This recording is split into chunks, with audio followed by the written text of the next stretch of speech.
നീലിമ കാണാൻ നല്ല സുന്ദരിയാണല്ലേ? ഹേമന്ത് അപ്പോൾ അങ്ങനെ ചോദിച്ചത് ലാവണ്യ എന്താണ് അങ്ങനെ ഒരു ചോദ്യം കേട്ടാൽ മറുപടി പറയാൻ പോകുന്നത് എന്നറിയാൻ വേണ്ടിയായിരുന്നു. ആ ചോദ്യത്തിൽ ലാവണ്യ അസ്വസ്ഥയായെന്ന് അവന് തോന്നുകയും ചെയ്തു.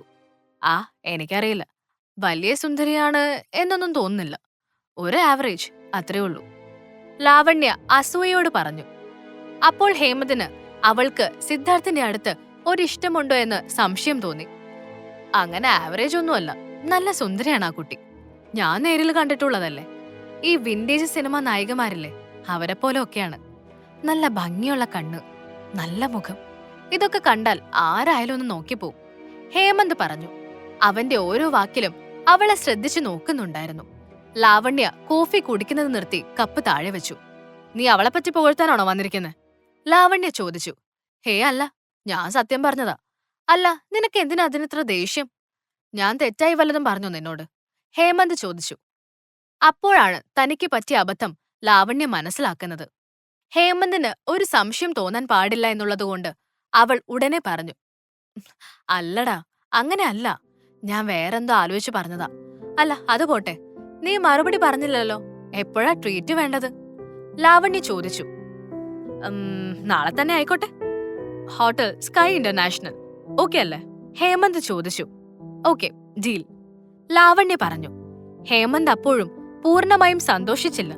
അവന്റെ മനസ്സിൽ ഒരുപാട് സംശയങ്ങൾ ഉണ്ടായിരുന്നു. പക്ഷെ ഒന്നും അവൻ ലാവണ്യോട് ചോദിച്ചില്ല. അല്ല ഹേമന്ത്, നിനക്ക് ശരിക്കും തോന്നുന്നുണ്ടോ ആ പെണ്ണ് സിദ്ധാർത്ഥന്റെ ബന്ധു മാത്രമാണെന്ന്? ലാവണ്യ വീണ്ടും ചോദിച്ചു. ഹേമന്ത് അല്പം അസ്വസ്ഥനായിരുന്നു. അവനത് മറച്ചുകൊണ്ട് പറഞ്ഞു. അത് ഞാൻ പിന്നീട് പറയാം. അല്ല, നിന്നെ ഒരു തരത്തിലും ബാധിക്കുന്ന കാര്യമല്ലല്ലോ അത്, പിന്നെന്താ? ഹേമന്ത് ചോദിച്ചു. അവന്റെ എടുത്തടിച്ച പോലെയുള്ള ചോദ്യത്തിൽ ലാവണ്യ ഒന്ന് പതറി. എടാ, ഞാൻ വെറുതെ ചോദിച്ചതാ. അത് പോട്ടെ. അപ്പോ ഞാൻ ഇറങ്ങുക, ഹോട്ടലിൽ വെച്ച് കാണാം. ലാവണ്യ ഉടനെ അവിടെ നിന്നും പോയി. ഹേമന്ത് അല്പനേരം കൂടി അവിടെ ഇരുന്ന് കടലിലേക്ക് നോക്കി.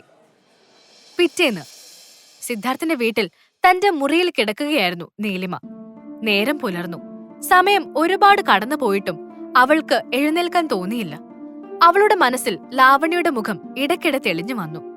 സിദ്ധാർത്ഥിന്റെ അടുത്ത ആരെങ്കിലും ആണോ ലാവണ്യ എന്നറിയാൻ അവൾക്ക് അതിയായ ആഗ്രഹം തോന്നി.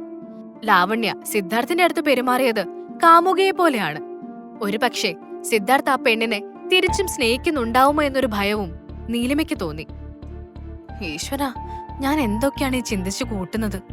ലാവണ്യ സിദ്ധാർത്ഥിന്റെ ആരായാലും എനിക്കെന്താണ്? അയാൾ എന്റെ ശരിക്കുള്ള ഭർത്താവോ കാമുകനോ ഒന്നുമല്ല. അയാളോട് ഈയിടെയായി വല്ലാത്തൊരു അടുപ്പം തോന്നുന്നുണ്ട്. അത് കുറയ്ക്കണം, അല്ലെങ്കിൽ ശരിയാവില്ല. ഏത് നിമിഷവും അയാളുടെ ജീവിതത്തിൽ നിന്ന് ഇറങ്ങി പോവേണ്ടവളാണ് ഞാൻ. നീലിമ മനസ്സിൽ പറഞ്ഞു.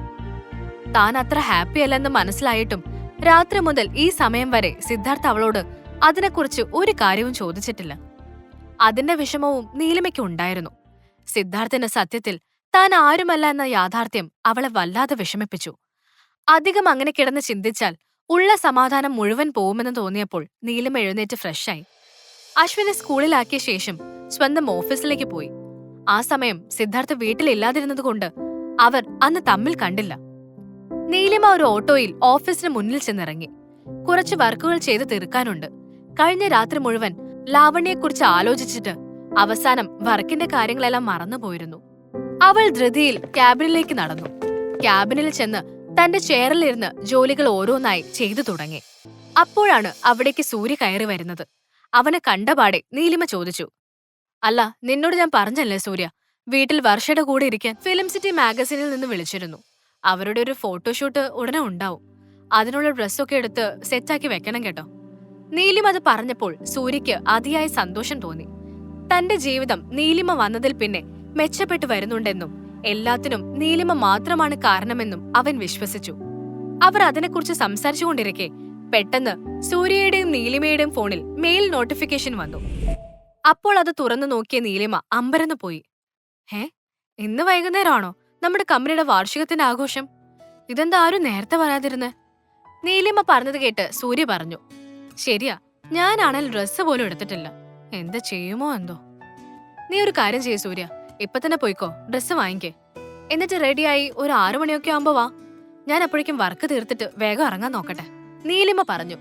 സൂര്യ ശരിയെന്ന് തലയാട്ടിയ ശേഷം വേഗം അവിടെ നിന്നും ഇറങ്ങി.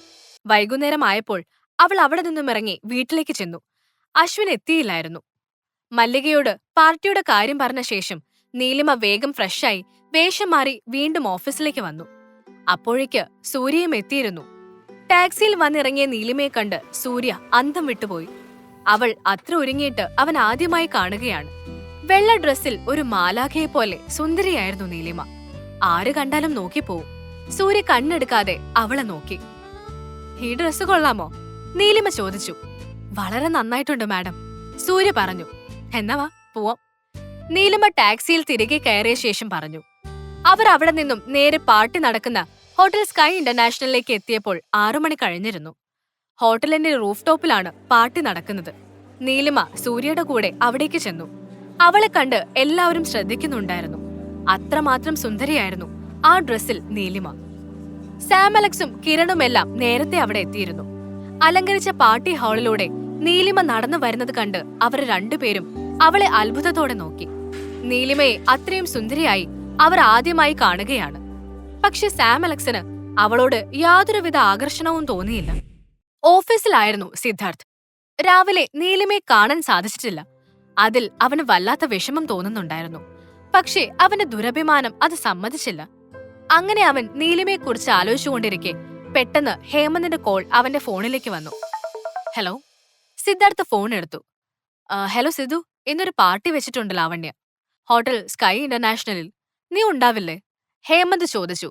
സത്യത്തിൽ സിദ്ധാർത്ഥിനെ ക്ഷണിക്കാൻ അവനെ ഏൽപ്പിച്ചത് ലാവണ്യായിരുന്നു. ഇല്ല, ഞാനല്ല, സിദ്ധാർത്ഥ് പറഞ്ഞു. ലാവണ്യ പറഞ്ഞതാ നിന്നെ ക്ഷണിക്കാൻ, ഹേമന്ത് വ്യക്തമാക്കി. അവൾക്ക് പ്രാന്താണ്, എനിക്കൊന്നും വയ്യ, നിങ്ങൾ തന്നെ അങ്ങോട്ട് ആഘോഷിക്കേ, സിദ്ധാർത്ഥ് പറഞ്ഞു. അത് കേട്ട് ഹേമന്തിന് അല്പം സന്തോഷം തോന്നി. ലാവണ്യയോട് സിദ്ധാർത്ഥിന് ഒരു അടുപ്പവുമില്ലെന്ന് അവന്റെ സംസാരത്തിൽ നിന്ന് വ്യക്തമായിരുന്നു. അല്ല, പാർട്ടി ഏത് ഹോട്ടലിലാണെന്നാ പറഞ്ഞേ? ഹോട്ടൽ സ്കൈ ഇന്റർനാഷണലിൽ, ഹേമന്ത് പറഞ്ഞു. ആ, ഞാനും വരുന്നുണ്ട് പാർട്ടിക്ക്, സിദ്ധാർത്ഥ് പറഞ്ഞു. ശേഷം ഫോൺ വെച്ചു. സിദ്ധാർത്ഥ് അങ്ങനെ പറയാൻ ഒരു കാരണമുണ്ടായിരുന്നു. നീലിമ ജോലി ചെയ്യുന്ന സ്റ്റാർഡം മീഡിയയുടെ വാർഷികാഘോഷ പാർട്ടി ഹോട്ടൽ സ്കൈ ഇന്റർനാഷണലിൽ നടക്കുന്ന കാര്യം അവന് മെയിൽ ചെക്ക് ചെയ്യുമ്പോഴാണ് ഓർമ്മ വരുന്നത്. അതാണ് ഉടനെ സിദ്ധാർത്ഥ് വരാമെന്ന് പറഞ്ഞത്. നീലിമയെ പാർട്ടിയിൽ വെച്ച് കാണാമെന്ന് സിദ്ധാർത്ഥ് മനസ്സിൽ ആലോചിച്ചു. അവൾക്കും അതൊരു സർപ്രൈസ് ആയിരിക്കും. അങ്ങനെ ചിന്തിച്ചുകൊണ്ട് സിദ്ധാർത്ഥ് ഉടനെ അവിടെ നിന്നും എഴുന്നേറ്റ് വീട്ടിലേക്ക് മടങ്ങി. പാർട്ടി ഹാളിൽ സൂര്യയ്ക്കൊപ്പം ഇരുന്ന നീലിമ ഓരോ വിശേഷങ്ങൾ പറയുകയായിരുന്നു. അലങ്കരിച്ച ഹാളും മറ്റും അവർക്ക് ചർച്ചാ വിഷയമായി. അപ്പോഴൊന്നും നീലിമ സാം അലക്സും കിരണും തന്നെ ശ്രദ്ധിക്കുന്നത് അറിഞ്ഞതേയില്ല. ഈ കഥ തുടർന്ന് കേൾക്കുന്നതിനായി ഇപ്പോൾ തന്നെ പോക്കറ്റ് FM ആപ്പ് ഇൻസ്റ്റാൾ ചെയ്യൂ. Link in description.